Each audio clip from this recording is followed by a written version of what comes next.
Now, I've got the pleasure to introduce our next speaker, and that is Steve Wilton.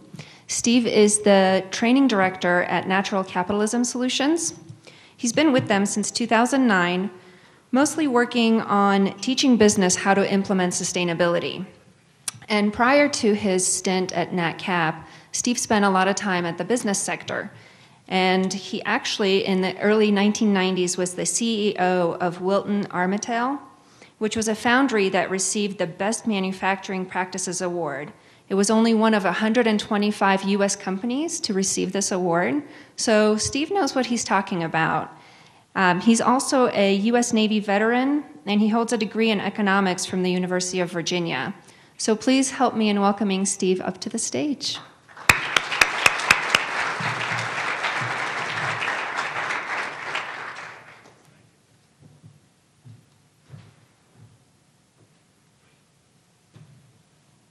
Thank you, Anna. Okay, how many people in the audience are NASCAR fans? Let me see your hands go up. How many? You got, come on, you're with friends, you can talk about it.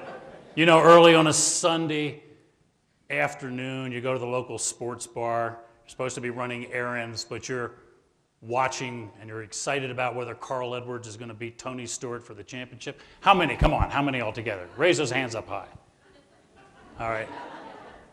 2. I'm going to be talking about positioning sustainability, as we say up here, for mainstream America, because this is really an issue about economics, specifically economic development, and American values. And the American values mesh very tightly with sustainability. And we're going to get into that. Take a moment, please, to read this slide. This is from a political strategist. And it's a quote that goes back 5 years, maybe earlier. So, you know, we're not talking about a new problem here, a new issue. Look at this slide. This is from Ogilvy Earth, which is part of the giant ad agency from Madison Avenue. Excuse me, Ogilvy Mather. Mainstreaming green.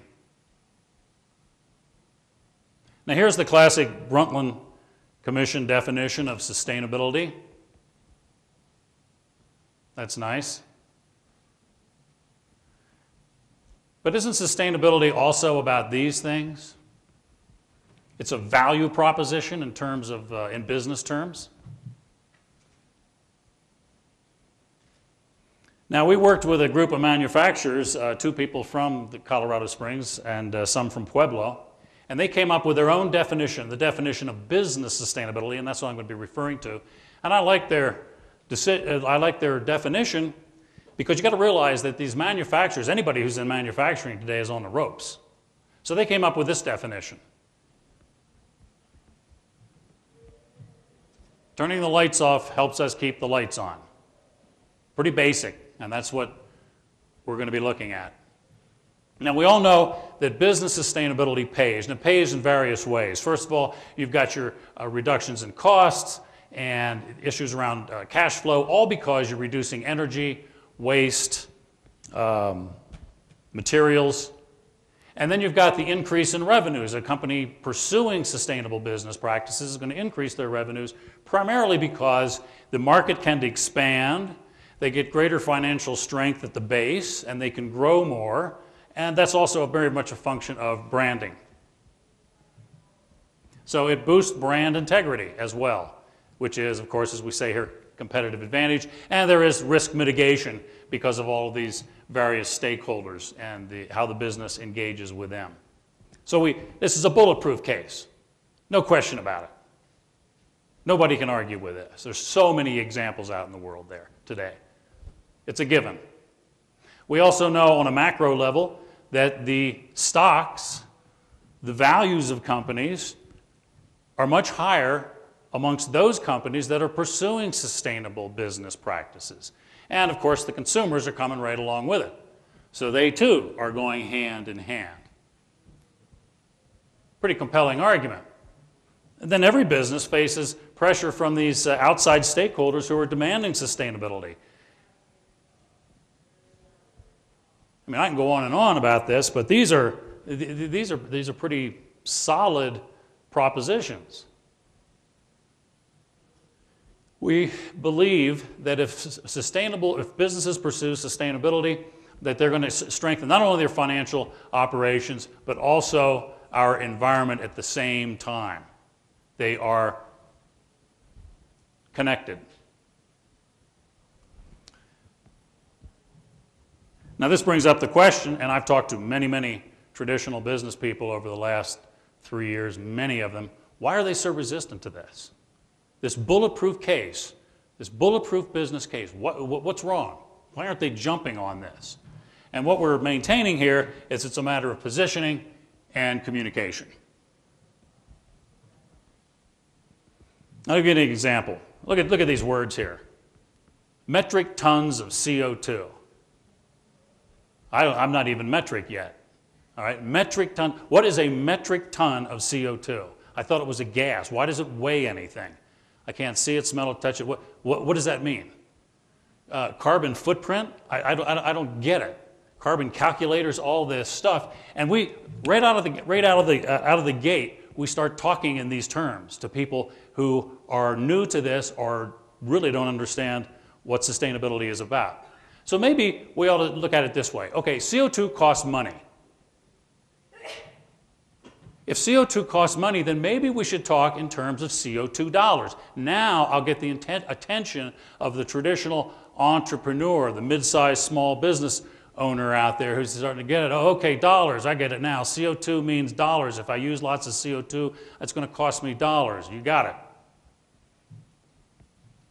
So we have to explain, where does it come from? Here's a simple diagram of that. We spend the dollars, it goes to those folks up there on the top. That's where our money goes.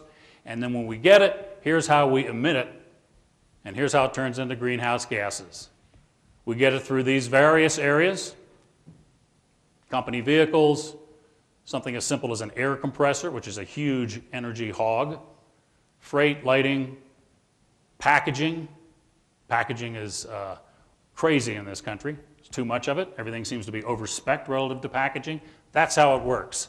We put our dollars up there, we use the fuel, and we emit CO2 into the atmosphere.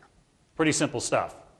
And if you look at, forget about small and medium-sized businesses for a moment, let's look at some big companies. This is DuPont. These are some goals that they set some time ago. What happens when a Fortune 500 company puts their mind to doing this? Look at the results here. These are astonishing results. Back in the day when they set these goals, nobody thought they could achieve those goals.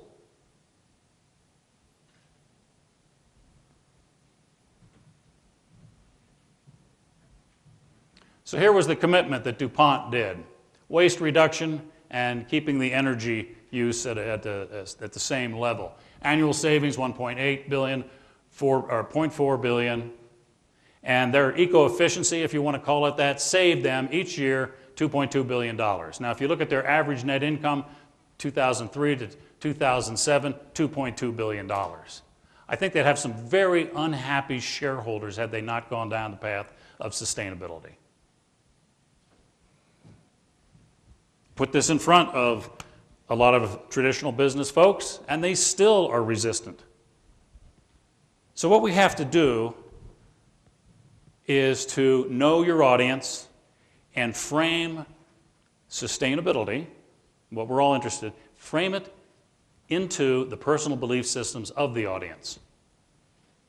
Okay, logic does not matter. Remember that first slide? Logic does not matter. Facts do not matter. So give it up. This is what matters. Filtered facts, and here's how the facts are filtered. We have the belief systems which really rule our world today. So here are the belief systems. The total facts go into the sieve, go through the filter, and out come filtered facts. And those filtered facts are the ones that support the particular belief system the person holds. And if you think this is for other people, it's for you as well. We all do it. We all have our own belief systems. There's certain news channels that we won't watch and certain news channels that we will watch.